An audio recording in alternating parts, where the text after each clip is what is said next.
제가 자주 말씀드리는 말입니다만은 세상의 일이나 영적인 일이나 사실 비슷합니다. 가치 있는 일이 일어나려면은 누군가의 수고와 땀이 있는 것입니다. 그냥 거저 되는 법은 없고 누군가가 수고한 거예요. 하다못해 우리가 주일 식사를 한다 그러면 누군가의 땀이 거기 들어간 겁니다. 우리가 한 숟갈 한 숟갈 먹을 때마다 야, 누군가는 이거 수고했구나. 그거 우리가 기억해야 됩니다. 교회에서 우리가 이런 혜택을 입었다 그러면 누군가가 수고한 겁니다. 이스라엘 영토는 남한의 5분의 1 정도밖에 안 됩니다. 강수량도 한 연중 강수량이 100mm 정도밖에 안 되는 굉장히 척박한 땅입니다. 영토의 60%가 사막입니다. 그런데 이스라엘은 대표적인 농업 국가입니다. 그러니까 이스라엘 사람들이 우리나라에서 와서 보고 놀라는 건 뭐냐면 땅이 너무 기름지다. 그 다음 두 번째, 야, 이렇게 기름진 땅을 두고 이렇게밖에 농사 못 짓나? 이렇게 생각한다고 합니다. 그만큼 이분들의 수고와 땀이 이스라엘을 대표적인 농업국가로 만든 것입니다. 그런데 그 이면에는 어떻게 이런 일이 가능했을까? 이 결실의 배후에는 이스라엘의 위대한 지도자 벤 구리온이라는 사람이 있습니다. 초대 총리를 지냈고 총리를 2번씩이나 지낸 분입니다. 그런데 이분은 사막을 개척하는 일에 자기 사명을 가진 거예요. 거기에 자기 인생을 걸었습니다.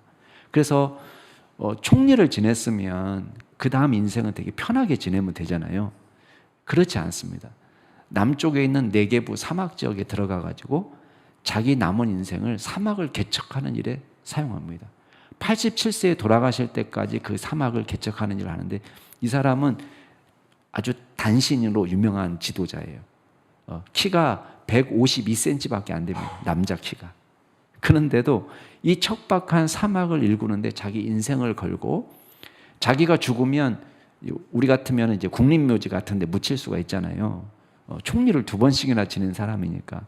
근데 자기를 국립묘지에 묻지 말고 자기를 네게부 사막에 묻어달라. 그만큼 이 사막 개척에 모든 정성을 쏟은 것입니다. 이 사람의 수고와 헌신을 보면서 다른 백성들도 따라하는 거예요. 그래서 이 사막이 영토의 60%나 차지하는 이 이스라엘 땅이 비옥한 농업국가가 된 것입니다. 여러분, 하나님 나라 운동도 마찬가지입니다. 우리가 지난 주일 하나님 나라의 문제는 우선순위의 문제가 아니라 가치의 문제다. 제가 그런 말씀을 드렸습니다. 하나님 나라의 일이라는 것은 가장 가치 있는 일이다. 그래서 모든 삶이 하나님 나라를 중심으로 움직이는 거죠. 그리고 정말 이 가치 있는 일을 위해서 우리의 수고와 땀을 흘리는 것입니다. 여러분이 지금 예수 믿고 구원받아서 이 자리에 앉아서 예배하고 있습니다. 그러면 우리의 구원을 위해서 도대체 누가 희생했냐 말이에요. 일단은 예수님의 희생이 있는 거예요. 예수님의 십자가와 피가 있는 것입니다. 예수님의 고난, 예수님의 부활, 예수님의 승천이 있었던 것입니다. 그 다음에 그걸로 되나요? 아닙니다. 초대교회 사도들부터 시작해서 많은 성도들이 이 믿음을 지키고 믿음을 전수하기 위해서 목숨을 걸었습니다. 많은 사람들이 순교를 당하기도 하고 박해를 받기도 하고 옥에 갇히기도 하고 채찍에 맞기도 하고 그 복음이 보존되고 진리의 말씀이 보존되고 그리고 전수하는 일을 위해서 많은 사람이 애를 썼습니다. 그리고 그 복음이 여기까지 도달한 것입니다. 우리의 신앙이 그냥 자랍니까? 그냥 자연 발생적으로 우리 신앙이 성숙하던가요? 아닙니다. 우리의 신앙 성숙을 위해서 누군가는 땀 흘려 기도하고 누군가는 말씀을 연구하고 누군가는 그 말씀을 가르쳐주고 수많은 신앙 선배들이 삶의 본을 보이고 누군가의 수고가 있는 것입니다. 앞으로 우리에게까지 도달된 이 복음을 전수해 주는 일에도 우리의 수고와 희생이 있어야 되는 것입니다. 미래의 하나님 나라를 위해서 누가 이 일을 감당할 건가? 누구의 희생과 누구의 헌신이 더 있어야 될 건가? 예수님 시대나 오늘 시대나 그리스도의 제자가 간절히 필요한 시대입니다. 오늘 저와 여러분은 오늘 말씀 속에서 예수님의 부름을 듣습니다. 진정한 제자의 자리로 초청을 받고 있습니다. 오늘 말씀을 통해서 저와 여러분이 예수님께서 원하시는 제자의 길이 무엇인지 함께 말씀을 통해서 살펴보는 시간을 가지면 좋겠습니다.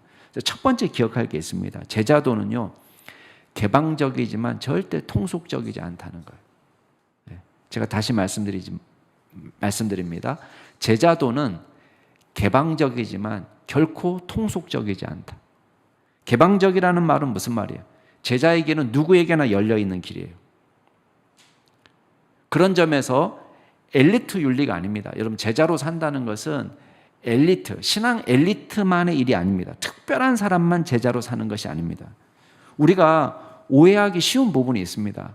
제자의 길은 목사님이나 선교사님들이나 가는 길이지, 장로님이나 권사님이나 우리 중직자 되시는 분들이 가는 길이지 아닙니다. 모든 그리스도인들이 제자로 살아야 됩니다. 그런 면에서 개방적이에요. 여러분, 목사가 들어가는 천국이 따로 있고 일반 성도님들이 들어가는 천국이 따로 있습니까? 아니에요. 천국은 똑같아요. 목사가 들어가는 천국도 일반 집사님이 들어가는 천국도 똑같습니다. 마찬가지예요.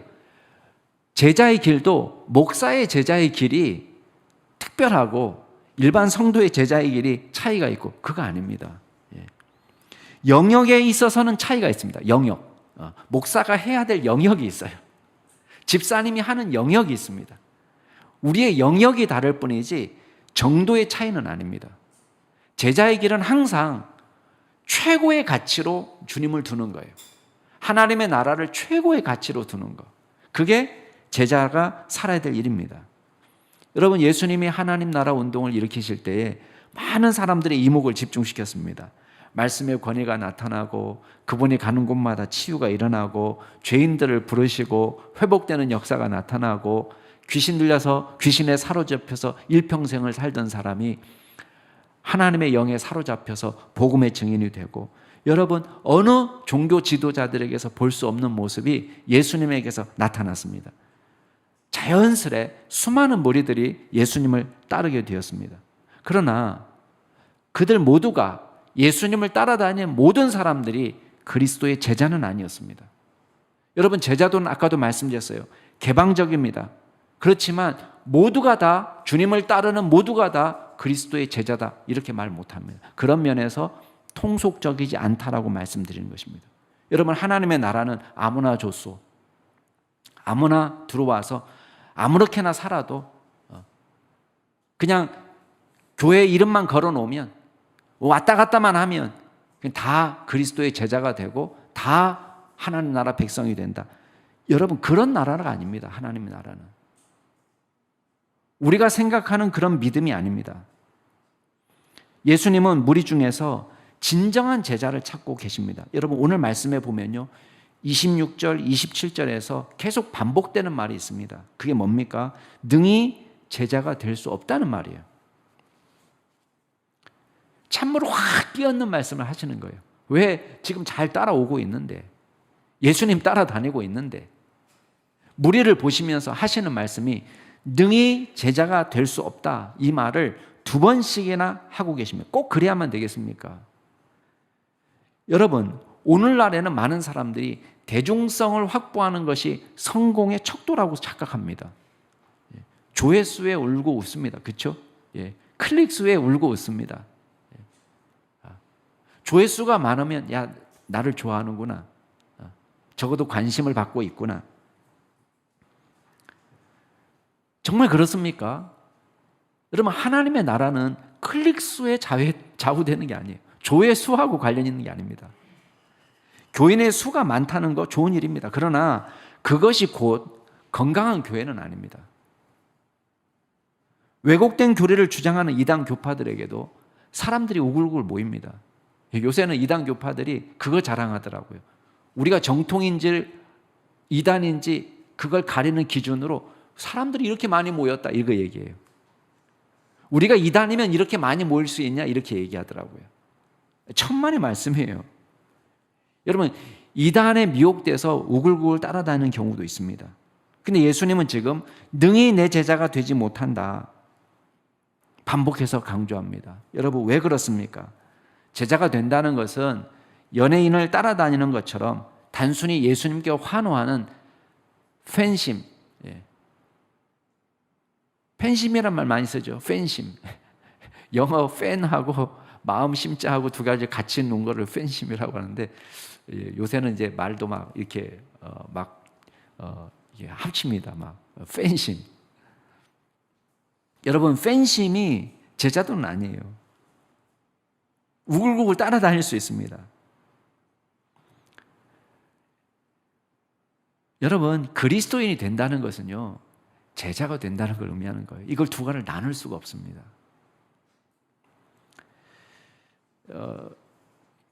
이 천주교가 조금 이게 상상수훈을 잘못 해석하는 부분이 있습니다. 산상수훈의 윤리를 어떻게 이해하냐면 소수 헌신된 제자의 윤리로 이해합니다. 쉽게 말하면 엘리트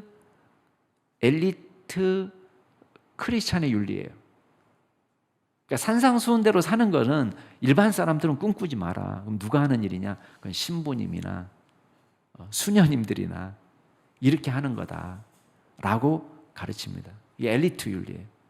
그러나 예수님은 절대 그 말씀 속에서 엘리트의 윤리와 일반 성도님들의 윤리를 구분하지 않았습니다. 내가 그리스도인으로 살겠다 그 말은 제자로 살겠다 그 말이에요. 목사의 제자도와 평신도의 제자도가 구분되는 게 아니에요.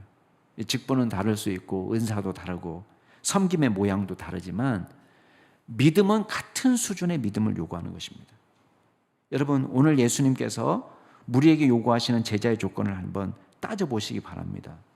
여러분 무리들은, 여기 무리들, 예수님을 따라다니는 무리들은 절대, 그중에 물론 섞여는 있지만 모두가 다 고위 종교 지도자들 아닙니다. 그냥 일반인들입니다.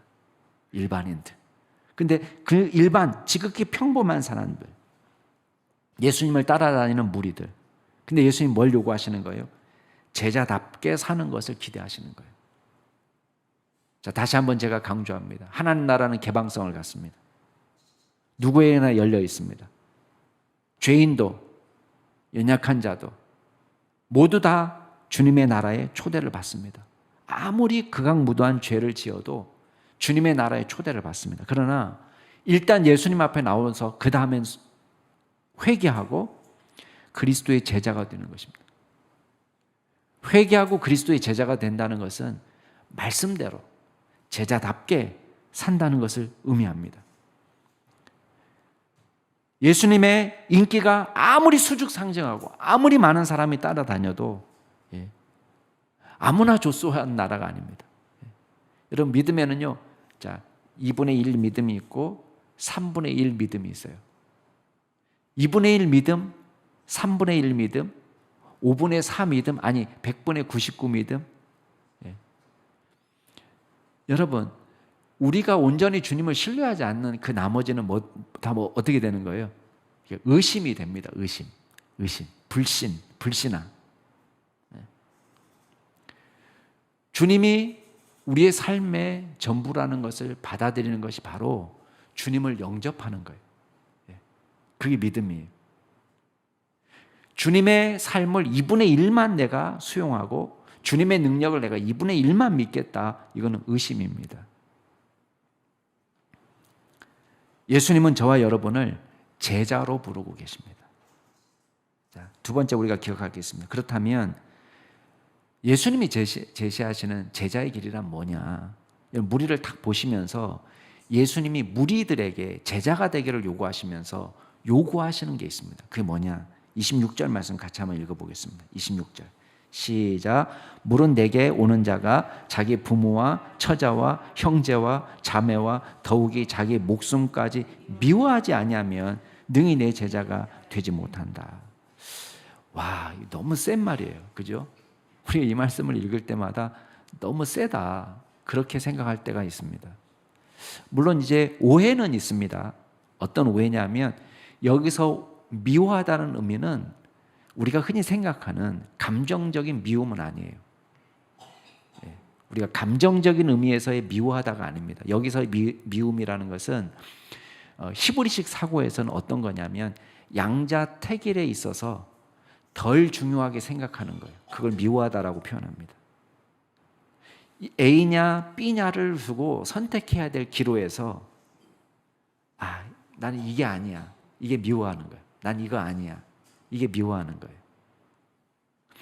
중세 카톨릭 시대에 이 말씀이 잘못 적용됐습니다. 그래서 가족을 부양하지도 않고 가족의 책임도 버리고 속세를 떠나가지고 수도원에 꽁꽁 들어가 숨어서 거기서 기도하고 말씀 보고 거기서 거룩하게 사는 것이 자기 형제와 부모를 미워하는 거라 이렇게 생각했어요. 이게 잘못된 적용이죠.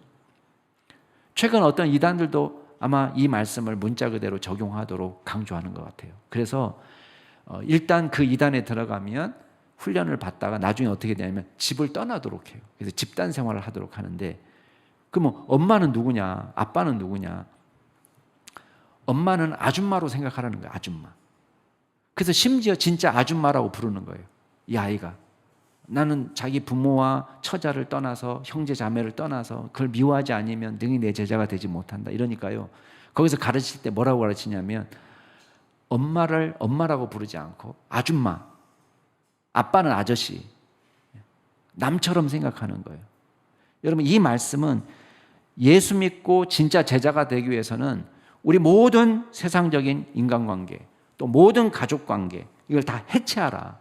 가족의 의무를 다 저버려도 된다. 그런 뜻으로 하신 말씀이 아니에요. 그런 말씀이 아닙니다. 여러분, 성경은 이웃 사랑을 강조하고 가족은 가장 가까운 이웃 가운데 하나예요. 그죠? 그래서 아예 십계명에 내 부모를 공경하라는 말이 있습니다. 디모데전서에서도 지난번에 제가 제자도 드릴 때 말씀드렸지만은 누구든지 자기 친족, 특히 자기 가족을 돌보지 아니하면 믿음을 배반한 자고 불신자보다 더 악한 자다, 이렇게 얘기했어요. 자, 자기가 마땅히 돌봐야 될 자기 가족을 돌보지 않는 것은 어떤 죄에 해당되는 거예요? 지금 여기에 배교. 불신자보다 더 악한 자다. 이 말은 뭐겠어요? 예수 안 믿는 배교보다도 불신앙보다도 더 악한 죄다, 이렇게 얘기합니다. 그러니까 기독교는 우리 가족 관계를 다 해체하라, 그런 말이 아닙니다. 여러분, 결혼을 누가 만들었습니까? 결혼 제도를 누가 만들었습니까? 어떤 분은 누가 이런 결혼 제도를 만들어가지고 우리를 얽어매고 평생 한 사람밖에 사랑 못하게, 나는 여러 사람을 사랑할 수 있는데, 이런 분도 계시더라고요. 결혼 제도 누가 만들었습니까? 최초의 결혼식은 에덴 동산에서 이루어진 거예요. 주례자는 누굽니까? 하나님이 주례 보셨어요.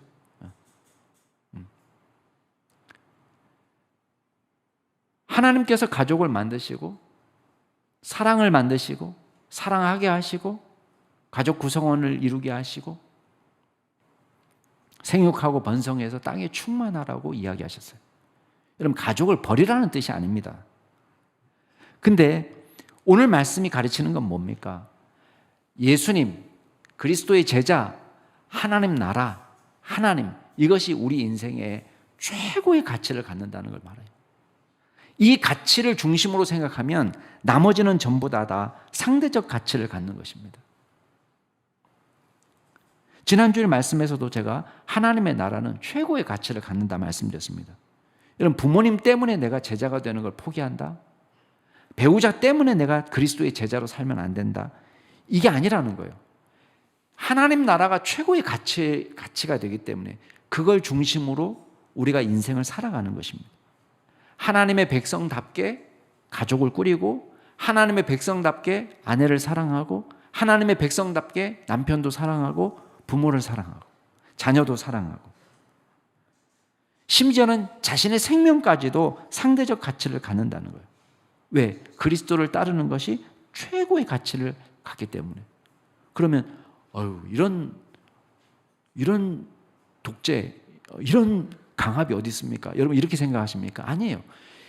이것이 결국은 가장 우리를 유익하게 하고 복되게 하는 거예요. 가족을 유익하게 하고 우리 인생을 풍요롭게 만드는 비결입니다. 우리는 우리 마음대로 살면 행복할 거라고 생각합니다. 그러나 그렇지 않습니다. 매뉴얼대로 우리를 지으신 목적대로 살아갈 때 우리가 가장 행복할 수 있는 거예요.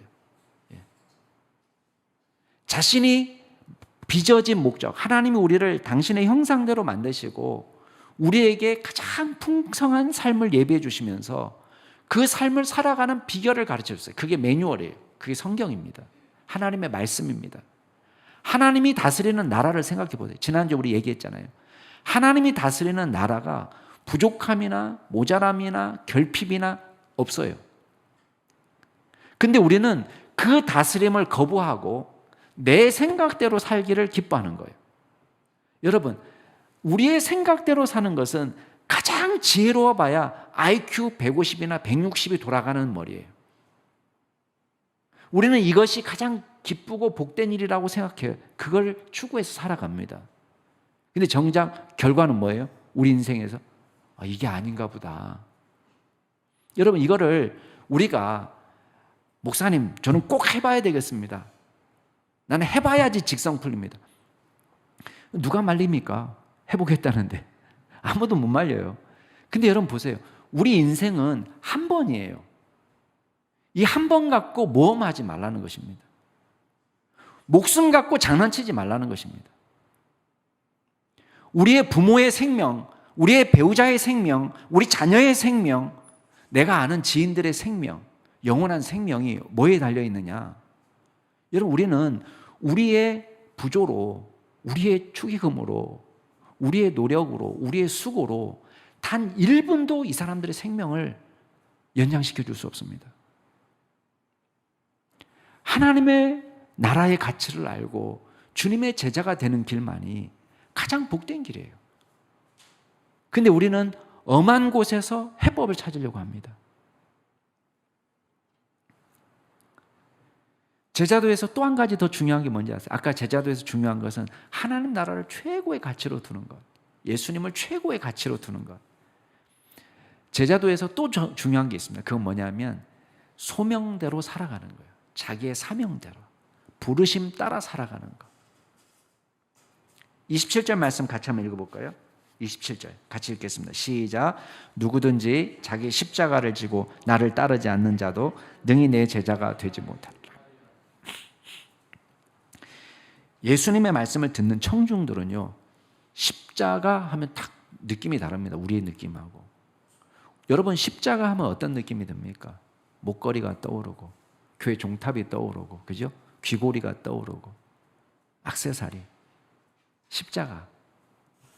근데 이 팔레스타인 유대인들에게 십자가 하면요, 몸서리를 치는 사형 형틀입니다. 예수님 불어 이 단어를 사용하셨어요. 자기 십자가를 지고 나를 따르지 않는 자는, 여러분, 이 십자가는 죄수가 짊어지고 자기가 매달릴 그 사형 형틀을 짊어지고 걸어가야 되는 거예요.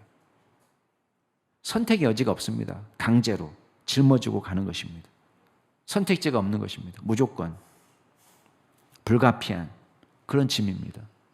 마찬가지로 예외 없이 모든 제자에게는 하나님께서 맡겨주신 자기 십자가가 있다는 거예요. 불가피한, 내가 짊어져야 될, 대신 져줄 수 없는 나의 십자가, 나만의 십자가가 있다는 것입니다. 이 일에 타협이 있을 수 없습니다. 난 못합니다. 그럼 불순종이 되는 것이죠.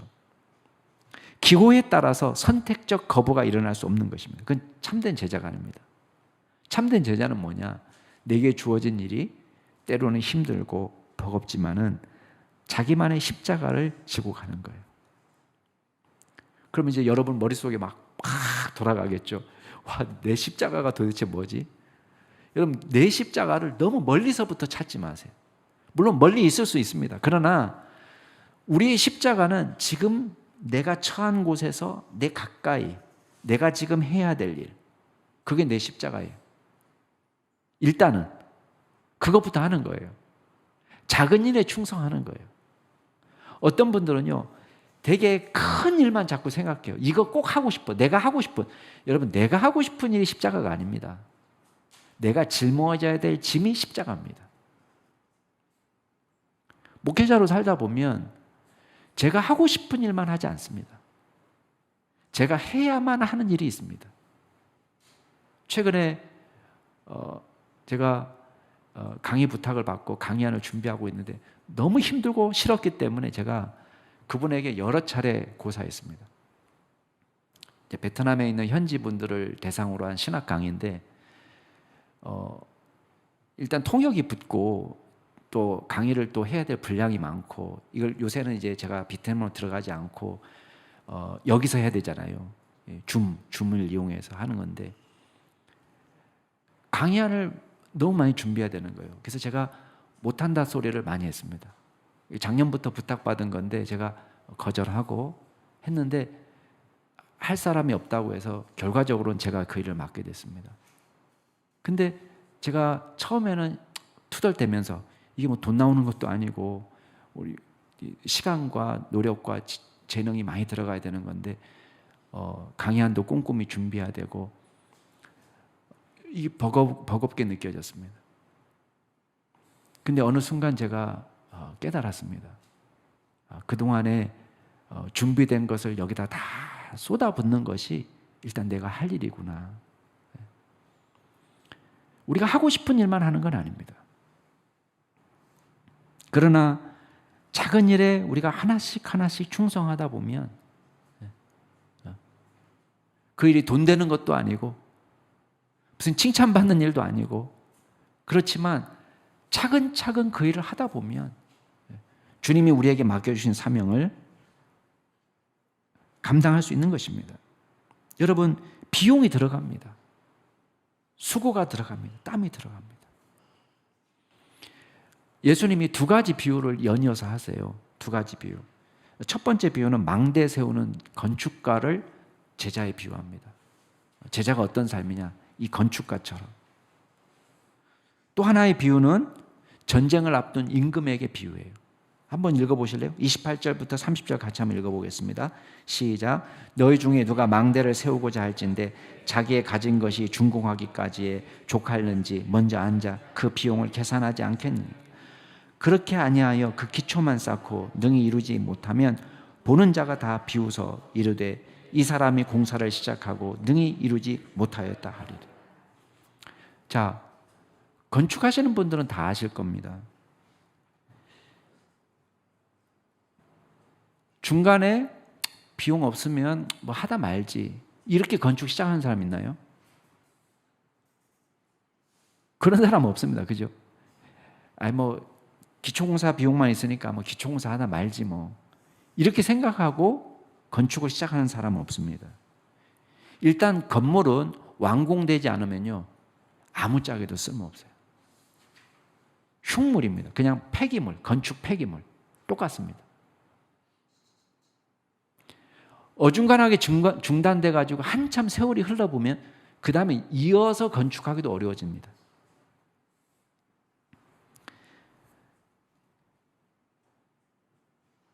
들짐승과 새들이 거처는 될 수 있을지 몰라도 사람들이 거주할 수는 없어요.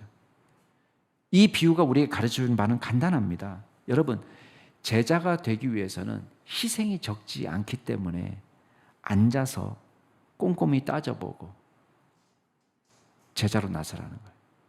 쉽게 말하면 제자로 제자 되는 거 어려우니까 하지 마라 그런 뜻이 아니에요. 여기서 말하고 싶은 건 뭐냐면 건축가가 건축을 하듯이 제자로 살라는 거예요. 그 말은 뭐겠어요? 건축은요, 자, 건물을 완공하기 위해서 내 모든 것을 쏟아붓는 것이 건축이에요. 바꾸는 거예요. 내가 가진 돈 이만큼 있어요. 이 돈과 뭐를 바꾸는 거예요? 저 건물하고 바꾸는 거예요. 저게 제일 중요하다고 생각하고 내가 가진 걸 다 털어 넣어서 저 건물하고 바꾸는 거예요. 그게 건축이에요. 그렇죠? 다른 게 건축이 아니에요. 근데 충동적으로 제자가 되는 사람은 뭐냐면 다 좋은 것만 생각해요. 내가 털어내야 될 걸 생각하는 것이 아니라 좋은 거. 그러니까 지난번에 왜 서기관이 예수님 따라왔잖아요. 이 사람은 유명 강사가 되고 싶었던 것 같아요. 예수님한테 가면 뭔 가르치는 비법이 있는 것 같아. 사람들이 많아. 이 사람이 말합니다. 선생님, 어디든지 제가 따라가겠습니다. 어디든지. 그랬더니요, 예수님이 이 사람한테 이렇게 묻지도 않은 말을 대답해요. 여우도 굴이 있고 공중에 새도 거처가 있지만 인자는 머리 둘 곳이 없다. 그러니까요, 그 다음에 따라다녔다는 말이 없어요. 이 사람은. 이 사람이 기대한 건 뭐예요? 안정된 생활, 일타 강사가 돼가지고 명예도 누리고 부도 누리고. 이 사람의 고민은 그거예요. 근데 예수님은 야, 네가 잘 몰라서 그러는데 짐승들도 굴이 있고 공중에 새도 거처가 있지만 인자는 머리 둘 곳도 없어. 알아서 제자가 되려면 제자가 돼. 그냥 가버렸어요. 갈 수가 없는 거예요. 단단히 각오하고 우리는 완주할 각오로, 내 모든 것을 털어넣어서 저 건물을 짓겠다는 마음으로, 그런 마음으로 제자가 되는 것입니다. 내 모든 것을 드려도 아깝지 않은 마음, 냉철한 이성과 단단한 각오. 우리 속담에 그런 거 있잖아요. 가다가 중지하면 안희감만 못하리나. 그런 속담이 있죠, 그죠? 근데 요새는 이제 속담을 바꾸더라고요, 사람들이. 간 데까지는 이익이다, 뭐 그렇게 바꾸더라고요. 근데 이거는 그렇게 안 해요. 제자가 된다는 것은요, 간 데까지 이익이 아니에요.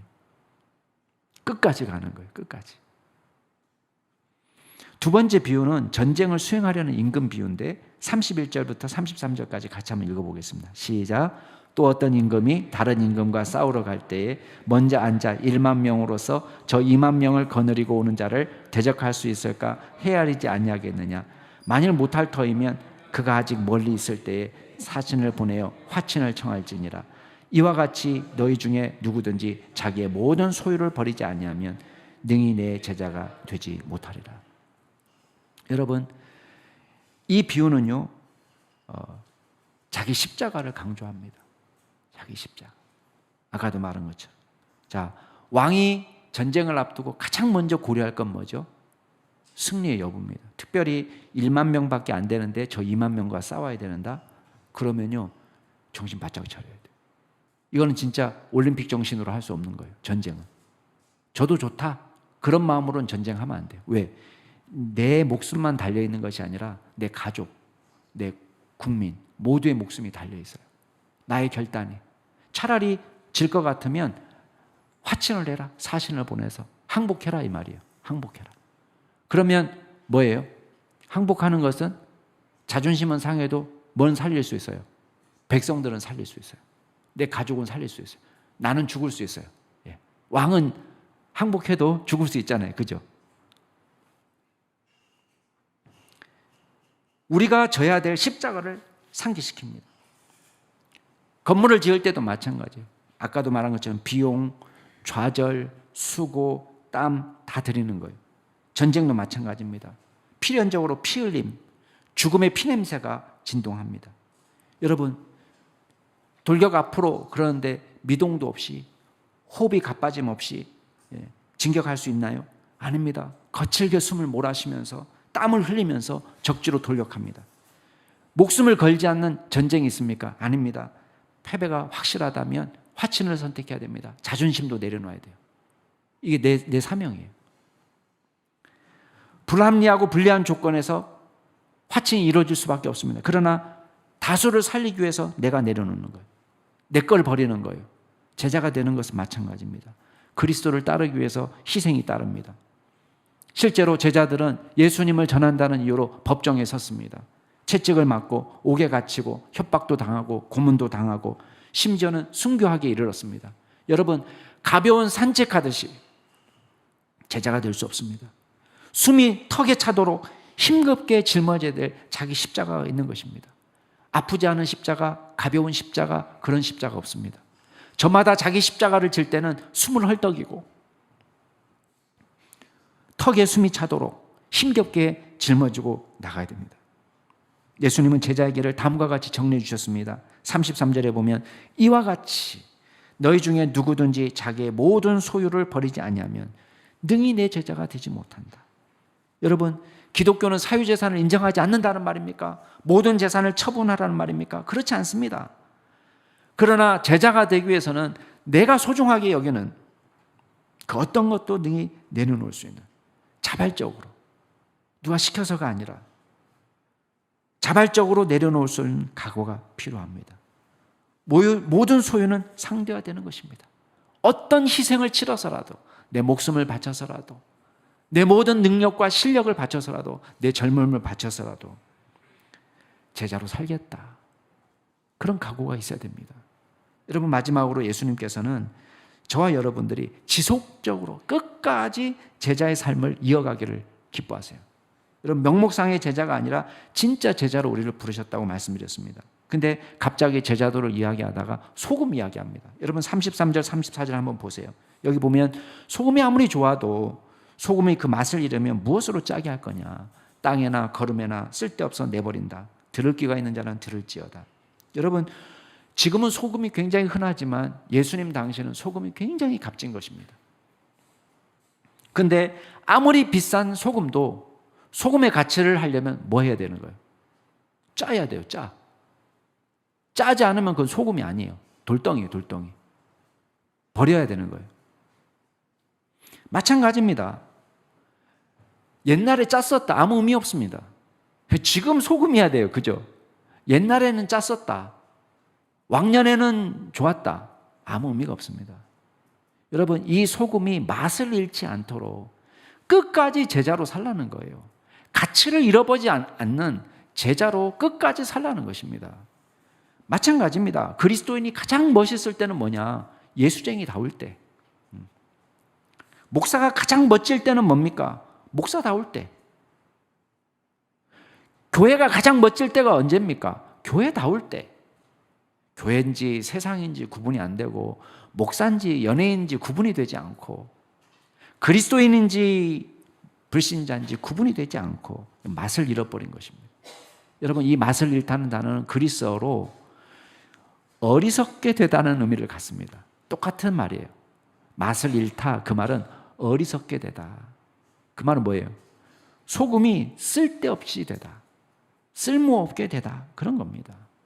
여러분, 우리가 같이 있으려면 그리스도인다울 때, 제자다울 때, 교회다울 때, 목사다울 때. 사랑하는 우리 남양주 주님교회 성도 여러분, 지난번에 제가 믿음이라는 것은 단순한 시 공간을 공유하는 것 이상이라고 말씀드렸습니다. 같은 시간, 같은 예배당, 같은 공간에서 예배를 드렸다고 해서 다 믿음의 사람이 되는 거 아니에요. 다 제자가 되는 거 아닙니다.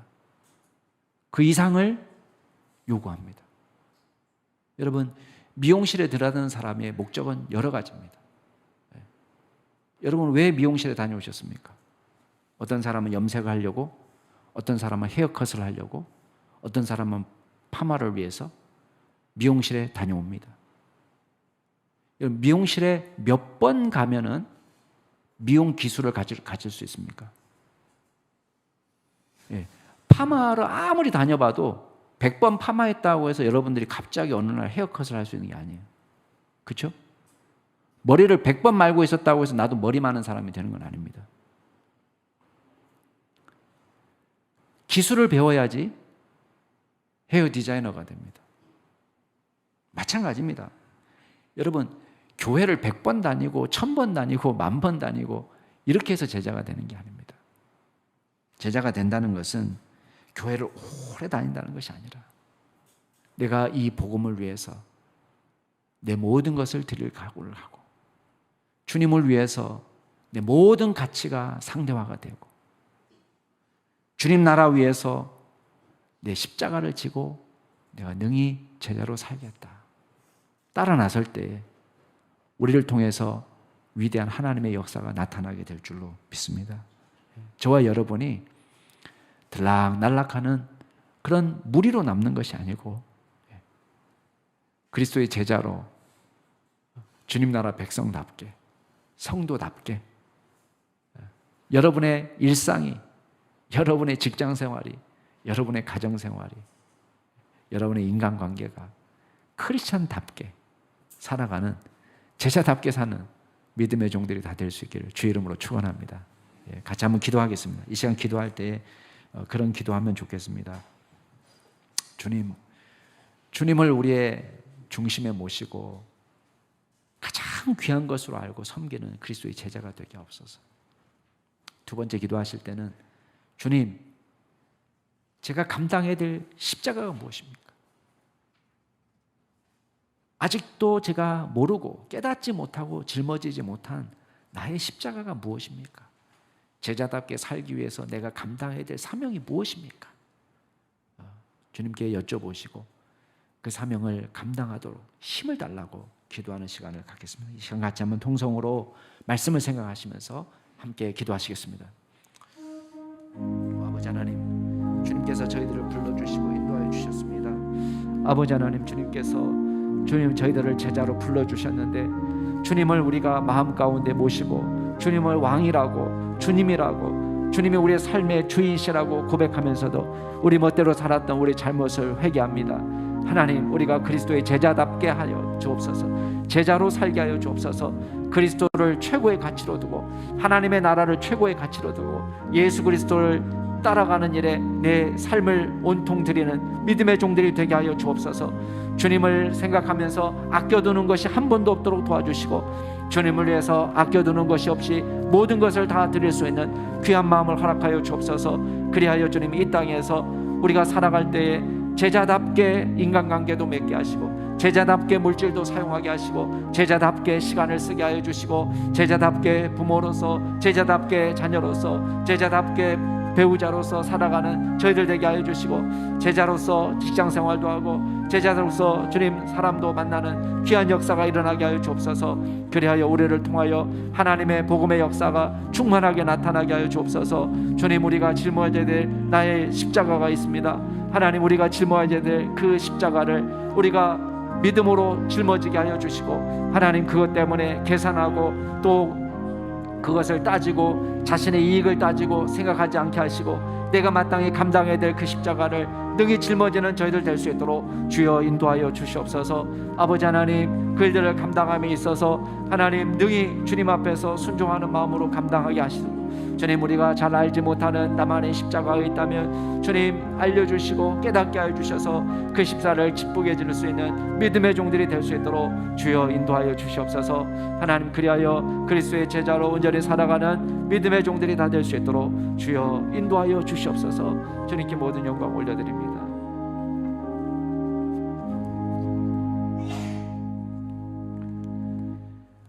아무것도 알지 못하는 저희들을 주님이 불러주시고 그리스도의 제자라 이름 붙여주셨습니다. 하나님, 이 땅을 살아가면서 우리가 주님의 제자답게 살 수 있는 힘을 허락하여 주시고 능력을 허락하여 주시옵소서.